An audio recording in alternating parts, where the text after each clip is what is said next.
Assalamualaikum warahmatullahi wabarakatuh. Perkenalkan, nama saya Anggita Novia Maharani dari Fakultas Ilmu Sosial Politik, Prodi Ilmu Komunikasi, Universitas Nasional. Pada kesempatan kali ini, saya akan menyampaikan materi yaitu tentang interaksi sosial. Nah, tentu kita semua pernah mengalami yang namanya interaksi sosial. Apa sih yang dimaksud dengan interaksi sosial?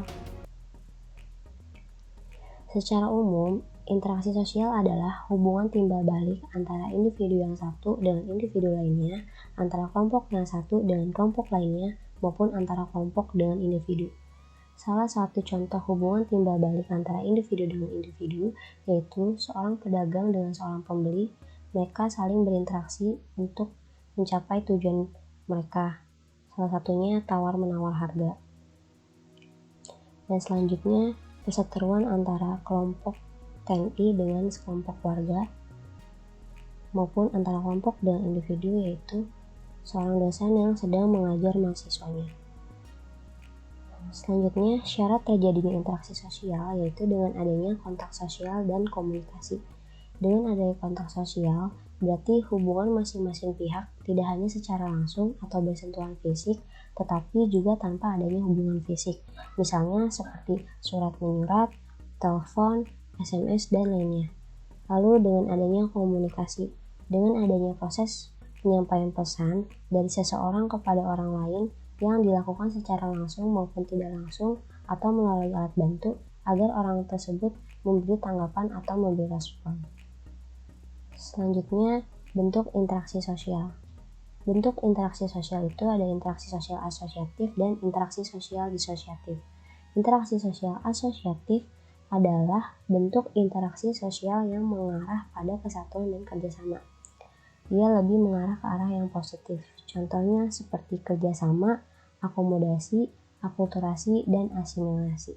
Selanjutnya, interaksi sosial disosiatif, yaitu bentuk interaksi sosial yang lebih mengarah kepada konflik atau perpecahan, baik individu maupun kelompok. Contohnya seperti kompetisi, kontroversi, dan konflik sosial. Nah, selanjutnya yaitu interaksi sosial asosiatif. Contohnya itu seperti kerjasama, yaitu bentuk interaksi sosial di mana orang-orang atau kelompok itu bekerja sama-sama, saling tolong-menolong untuk mencapai suatu tujuan bersama. Nah, bentuk kerjasamanya itu seperti gotong royong, bargaining atau negosiasi, kooptasi atau penerimaan unsur baru, koalisi, penyatuan dua kelompok atau lebih, dan joint venture atau kerjasama di bidang ekonomi. Dan selanjutnya yaitu akomodasi, yaitu upaya untuk mengatasi ketegangan dari pihak yang saling bertentangan. Tujuannya itu untuk mengurangi perbedaan pandangan dan pertentangan serta untuk mencegah terjadinya konflik. Bentuk-bentuk dari akomodasi itu sendiri yaitu seperti koersi, mediasi, arbitrasi, kompromi, konsiliasi, toleransi, dan adjudikasi. Nah, koersi itu sendiri adalah salah satu bentuk dari akomodasi, namun dalam proses penyelesaian konflik ini, koersi ini cenderung menggunakan paksaan.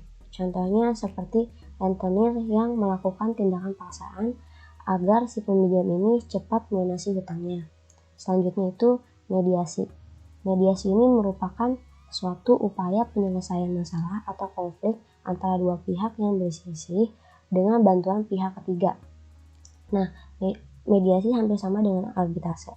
Namun perbedaannya ini pihak ketiganya ini mediasi bersifat netral, sedangkan arbitrase pihak ketiganya ini bersifat mengambil keputusan. Nah, selanjutnya itu kompromi. Kompromi terjadi ketika dua pihak ini mendapat satu persetujuan dengan dua keinginan yang berbeda. Contohnya yaitu seperti ketika sang pembeli ini memberi penawaran kepada penjual. Nah, kompromi yang dilakukan kedua belah pihak ini akan bertemu di titik tengah yang saling menguntungkan untuk keduanya. Konsiliasi. Selanjutnya itu konsiliasi, pengendalian suatu konflik yang terjadi di dalam masyarakat dengan menggunakan lembaga tertentu. Lembaga yang digunakan ini harus disetujui oleh kedua belah pihak yang sedang bertikai. Contohnya, yaitu seorang Pakades A dengan Pakades B ini terlibat cekcok. Mereka saling menyalahkan mengenai banjir yang terus-menerus di wilayahnya. Nah, untuk meredakan masalahnya ini, mereka setuju untuk menyelesaikannya lewat lembaga pemberdayaan masyarakat desa. Selanjutnya yaitu toleransi.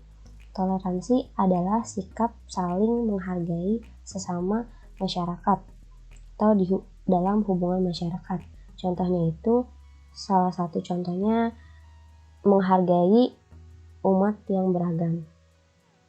Selanjutnya yaitu adjudikasi, yaitu upaya untuk mencapai kesepakatan melalui jalur peradilan. Selanjutnya akulturasi, yaitu penerimaan unsur-unsur baru untuk menjadi suatu kebudayaan baru tanpa menghilangkan unsur-unsur yang lama. Akulturasi ini merupakan hasil dari perpaduan dua kebudayaan yang berbeda. Contohnya itu seperti Candi Borobudur. Nah, Candi Borobudur ini adalah perpaduan antara budaya Indonesia dengan agama Hindu. Selanjutnya itu asimilasi, percampuran dua kebudayaan yang melebur menjadi suatu kebudayaan baru. Contohnya itu seperti baju koko yang merupakan pakaian khas dari bangsa Cina, namun di Indonesia itu identik menggunakan pakaian muslim pria. Selanjutnya itu interaksi sosial disosiatif, yaitu contohnya seperti kompetisi atau persaingan, kontroversi, dan konflik sosial. Kompetisi atau persaingan yaitu individu atau kelompok melakukan persaingan namun tanpa adanya kekerasan.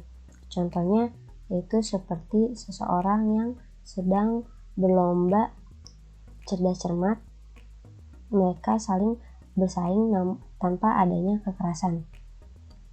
Selanjutnya kontroversi, yaitu bentuk interaksi sosial berupa sikap atau perasaan yang disembunyikan agar tidak adanya perselisihan atau konflik terbuka. Contohnya seperti memendam rasa kebencian terhadap seseorang. Selanjutnya yaitu konflik sosial, yakni bentuk interaksi sosial yang terjadi karena perbedaan paham dan kepentingan antar individu atau kelompok. Adanya konflik ini ditandai dengan ancaman, kekerasan, dan kontak fisik antar pihak-pihak yang bertentangan. Nah, selanjutnya faktor-faktor pendorong interaksi. Faktor-faktor interaksi pendorong interaksi itu adanya imitasi. Nah, proses belajar seseorang dengan cara meniru atau mengikuti perilaku orang lain. Bukan hanya perilaku, penampilan serta gaya hidup juga dapat diimitasi. Contohnya yang paling mudah yaitu seorang anak yang dapat meniru gaya bicara orang tuanya. Selanjutnya yaitu sugesti, yaitu dorongan atau pengaruh yang dapat menggerakkan hati orang atau sebagainya. Pengaruh tersebut menimbulkan emosi spontan yang mengakibatkan rasionalitas seseorang itu terpengaruh.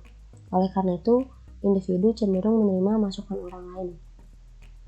Contohnya seperti membeli obat mahal, lalu itu dipercaya cepat menyembuhkan penyakit. Nah, lalu seorang ini membeli obat tersebut agar menyembuhkan penyakitnya dengan cepat.